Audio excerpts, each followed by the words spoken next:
amendment. Deputy Chief Minister Preston Tinsong has downplayed the recent advisory of United States asking its citizens not to visit the northeastern state of Meghalaya owing to occasional acts of violence. Reacting to the recent advisory from us, Tinsong said that any authority cannot just create a scenario like this just because of a couple of incidents. He, however, also asked stakeholders to take the responsibility of welcoming people, but they should respect the law of the state government and the district council. What I wanted is, you cannot just, treat it that way just because of 2-3 incidents happen. Let us go for the history of 1 year.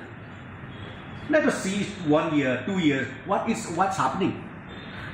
Because these strange incidents that happen, it keep happening every day.